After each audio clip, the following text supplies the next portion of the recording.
नमस्कार शेतकरी बंधूंनो, मी शरद अवचट, विषयतज्ञ, उद्यानविद्या, MGM कृषी विज्ञान केंद्र, छत्रपती संभाजीनगर. शेतकरी मित्रांनो, सध्या फळबाग लागवडीचा सीझन आहे. जून महिना सुरू झालेला आहे. पावसाला सुरुवात झालेली आहे. त्यामुळे शेतकऱ्यांची फळांची कलमे रोपे खरेदी करण्याची लगबग सुरू झालेली आहे.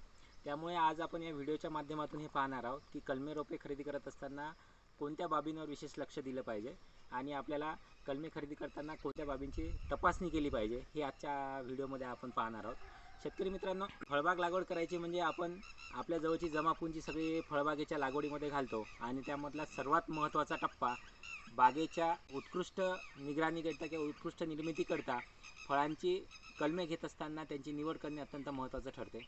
ही कलमांची खरेदी करत असताना सर्वसाधारणपणे शासनमान्य नर्सरी, तसेच कृषी विज्ञान केंद्र, कृषी विद्यापीठं, त्यांचे संशोधन केंद्रे अशा ठिकाणाहून कलमांची खरेदी केली पाहिजे. तुम्हाला जर समजा कलमे लागत असतील किंवा कलमांकरिता तुमची जर समजा रिक्वायरमेंट असेल तर तुम्ही MGM कृषी विज्ञान केंद्र गांधेली कॅम्पसला भेट देऊ शकता. या ठिकाणी आपणाकरिता सर्व प्रकारच्या फळझाडांची जातीवंत रोपे शास्त्रीय पद्धतीने निर्माण केलेली उपलब्ध आहेत.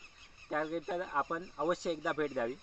तसेच कलमे खरेदी करत असताना महत्त्वाच्या बाबी तपासत असताना कलमांची निर्मिती ज्या खुंटांवरती केलेली आहे ते खुंटसुद्धा खात्रीशीर असले पाहिजे. उदाहरण द्यायचं झालं तर आंब्याची मोठ्या प्रमाणावर सध्या लागवड आहे. आंब्याच्या लागवडीकरता गावरान आंब्याच्या कोईवरतीच कलमे केलेली असली पाहिजे. कलम करत असताना आपण पाहू शकतो की गावरान खुंट जो आहे तो चांगल्या पद्धतीची वाढ झालेला असतो. सर्वात महत्त्वाची बाब जी शेतकऱ्यांनी तपासून घेतली पाहिजे ती जोड. कलमांचा जो जोड आहे हा जोड अत्यंत चांगल्या पद्धतीने एकमेकांना भिडलेला असावा. याच्यामध्ये कोणत्याही पद्धतीचा लहान मोठा गॅप नसावा आणि उंची जी आहे ही उंची साधारण पिशवीपासून वर 2.5 फुटापर्यंत किमान असावी. 2.5 ते 3 फुटाच्या रेंजमधल्या रोपांची ही वाढ चांगल्या पद्धतीची झालेली असते. सोबतच जी वाढ झालेला जो शेंडा आहे हा वाढ झालेला शेंडा निरोगी असला पाहिजे. कलमांवर कोणत्याही पद्धतीच्या रोगाची किंवा किडींची लक्षणे असू नयेत. नवीन निघालेली जी नवती असते ही नवती अशा पद्धतीची नवती असेल ज्याच्यावरती लाल पाने आहेत, अशा पद्धतीची झाडे शक्यतोवर लागवडीकरता निवडू नये किंवा त्यावेळेस वाहतुकीकरिता वापरू नये. कारण वाहतुकीमध्ये वापरत असताना अशा नवीन शेंड्याचं नुकसान होण्याची शक्यता जास्त असते. त्यामुळे हिरवे पाने आणि चालू असलेला शेंडा अशा पद्धतीची निवड झाली पाहिजे. मोसंबीसारख्या पिकांमध्ये किंवा निंबूवर्गीय पिकांमध्ये जेव्हा आपण खुंटांचा वापर करतो त्यावेळेस रंगपूर, जंबेरी, ॲलिमो अशा खुंटाची शिफारस संत्रावर्गीय संशोधन केंद्रांनी केलेली आहे.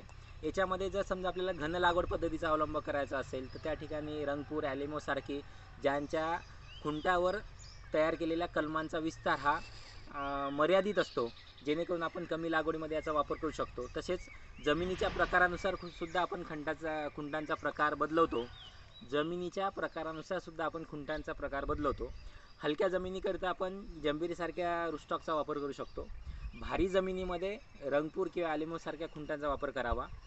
विशेषतः जेव्हा आपण नर्सरीमध्ये रोपे खरेदी करण्याकरिता जातो त्यावेळेस त्या नर्सरीमध्ये त्याकरिता उपलब्ध असणारी जे मातृवृक्ष आहे या मातृवृक्षांची पाहणी शेतकऱ्यांनी आवर्जून करावी.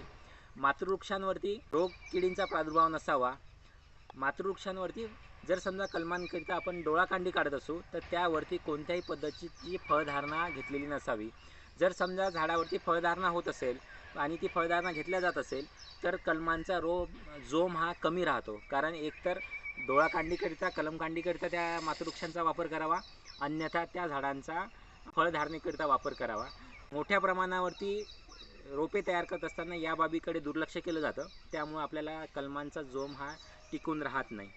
याशिवाय जेव्हा आपण कलमांची खरेदी करतो त्यावेळेस शेतकऱ्यांनी आवर्जून या पाहणीसोबतच कलमांचं पक्कं बिल घ्यावं. त्या बिलावरची कलमांची संख्या, वाणाचा प्रकार आणि दर याची पुष्टी करावी आणि हे बिल सांभाळून ठेवलं पाहिजे.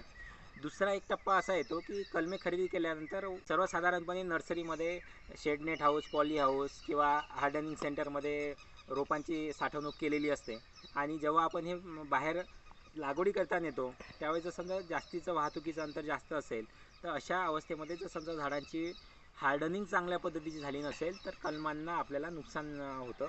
त्यामुळं वाहतूक करत असताना जेव्हा आपण शेतावरती लागवडीसाठी नेतो त्यावेळेस त्या ठिकाणी रोपांना सावलीच्या ठिकाणी ठेवावं. त्या ठिकाणी त्यांना त्या वातावरणाशी समरस होऊ द्यावं आणि त्यानंतर 8 ते 10 दिवसानंतर कलमांची लागवड शेतामध्ये करावी.